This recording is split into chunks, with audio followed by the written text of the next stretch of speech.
Olá, pessoal, bom dia. Hoje nós vamos dar início às nossas aulas virtuais e o tema da primeira aula é polinômios, tá? É continuação de monômio. Polinômios significa que são muitos termos, tudo bem? Então, polinômio é a expressão algébrica formada por monômios e suas operações. Sempre mais que um, tá? Mais que um termo para ser considerado polinômio.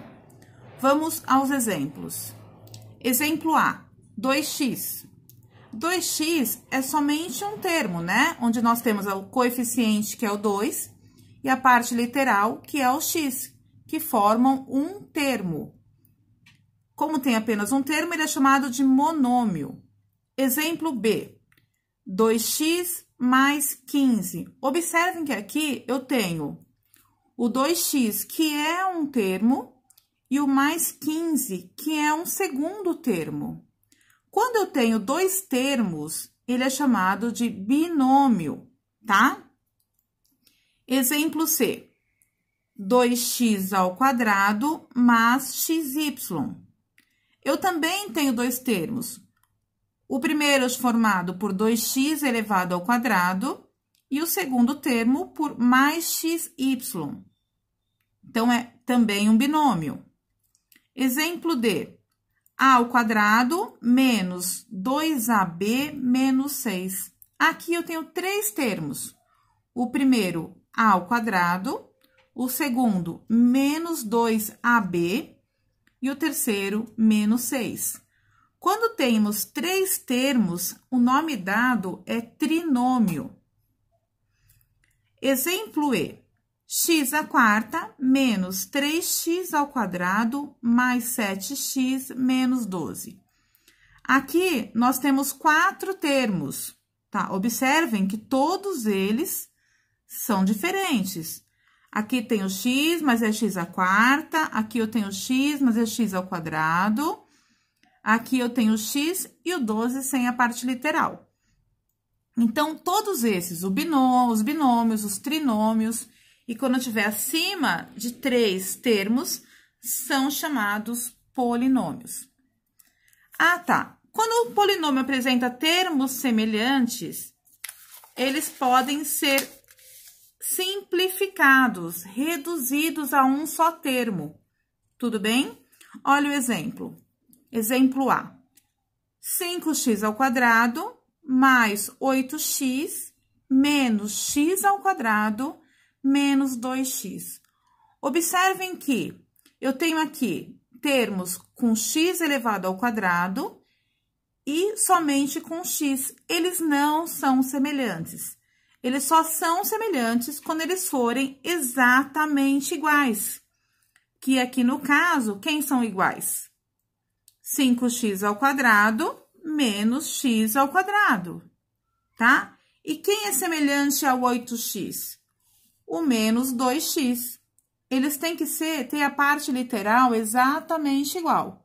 Os coeficientes, não. A parte literal, que é a parte composta pelas incógnitas, que são os valores que eu desconheço, tem que ser igual. Simplificando, olha só.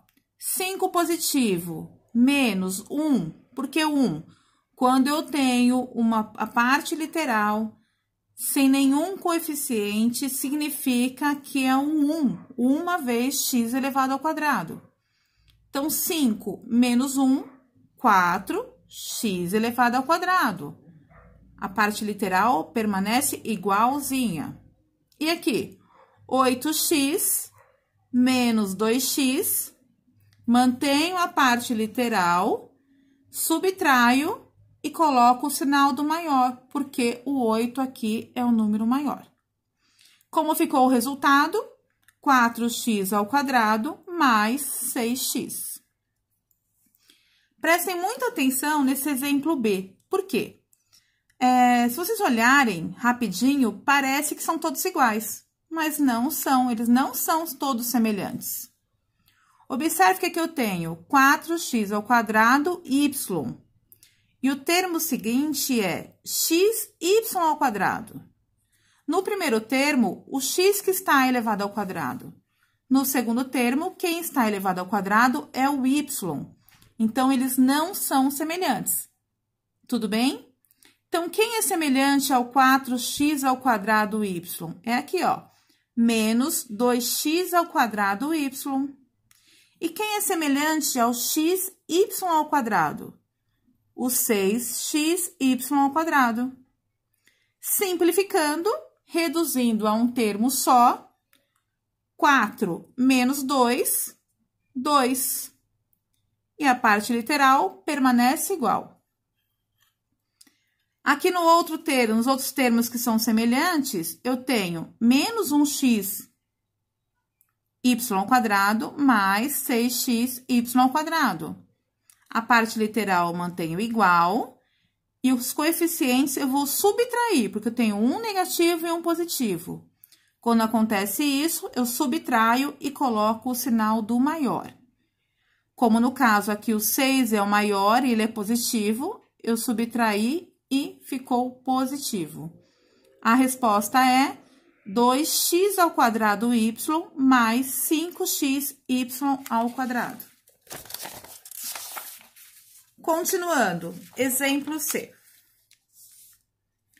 Aqui também eu tenho que simplificar, reduzir a um termo só de cada semelhante. Só que eu tenho uma fração. Vamos analisar direitinho?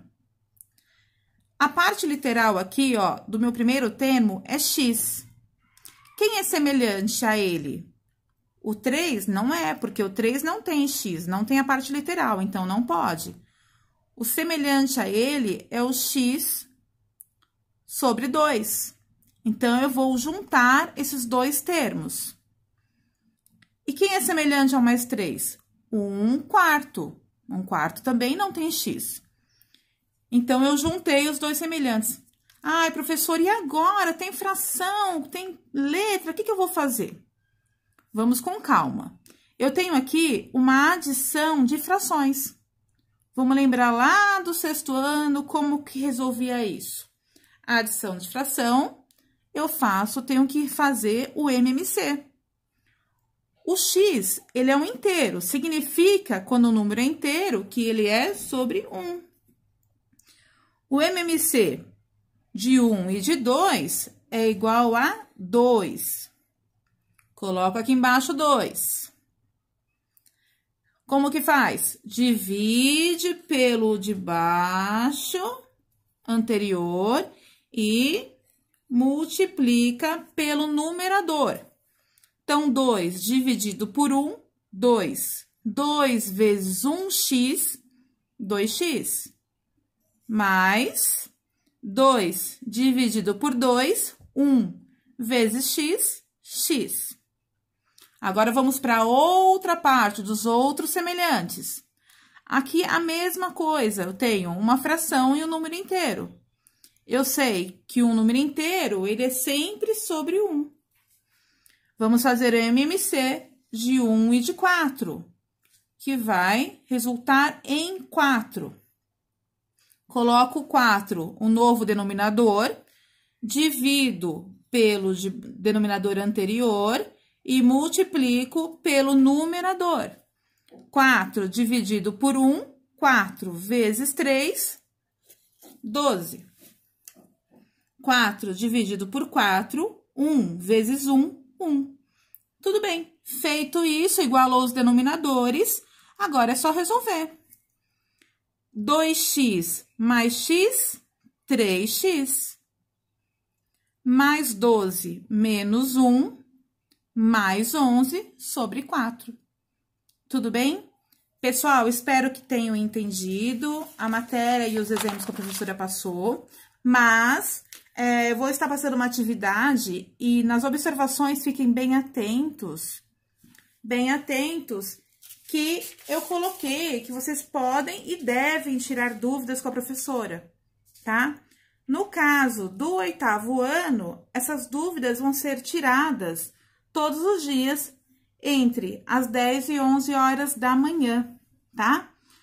Não perca a oportunidade, eu não quero de maneira alguma que vocês fiquem sem entender.